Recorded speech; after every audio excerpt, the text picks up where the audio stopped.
Hello and welcome. Today I wanted to show you one of my systems that I don't typically show on videos. It's a 30-gallon bin, and this is how I keep it.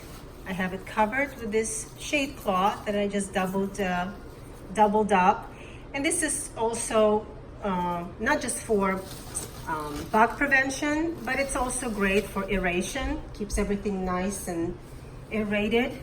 And I just keep this covered with newspaper. Now I'm in the process of getting this harvested, and you can see how very flaky and beautiful the material is. And even though it's very deep, it's still always very fluffy. It's just perfect consistency for me. That's how I like it. And so when a bin is ready to be harvested, I move all the contents to one side, and I create a space here for the new food and bedding to go to. And this is the only side that I will feed. And I put in moist bedding because I want the worms to move in there as quickly as possible. I prefer to use moist bedding, then the worms will not have to wait until dry bedding starts to absorb some of the moisture that the food releases, and only then move in. This just makes it faster. If you can tell, I'm not very patient, but these little guys have started to make their way in here. And the nice thing about this is I'm not really in any hurry. I can keep feeding this side, just waiting for these guys to migrate. I only started this a few days ago, and you can see already that, you know, they've made their way. They're very good about that, especially when I'm tempting them with things like watermelon.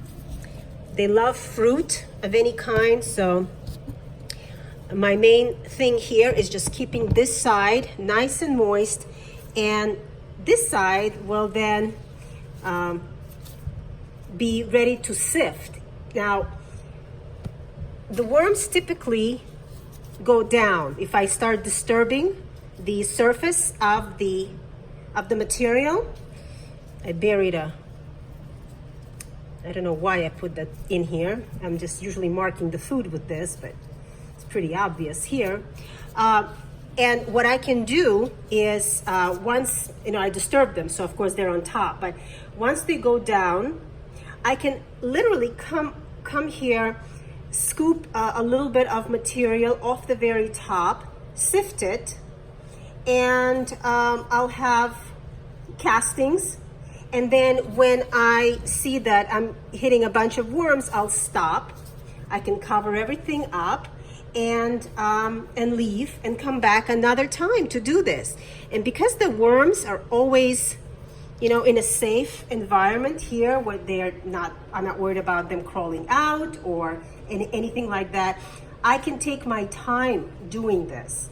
So this is my preferred method. Also, I'm keeping the worms here. I'm just removing the castings. But let's say you wanted to remove the worms. Let's say you had another bin, you prepared that bin, just like here, like I did. You had new bedding, new food. Then what you can do is you can put bait cups. And I have a video of that. Grant McIntosh has also several videos, really great videos of how that bait cups really work great. That is when you want to remove the worms out of the finished castings. If let's say you want to keep the finished castings in the bin and remove the worms, the bait cups were really great for that. But since I am keeping the worms here and removing the castings, this is what I like to do. So just wanted to share with you this particular bin. It was clear, and so what I ended up doing was just putting dark tape all around it. You can put newspaper, tape newspaper, paint it, whatever you want. If you have something like this already available to you, and you don't need to purchase anything. So just wanted to share this with you. This is getting ready for harvest, and it's going to give me quite a lot of castings because this is deceptively deep. So I hope you liked it. I hope it answered some of your questions regarding harvesting, and thank you for joining me.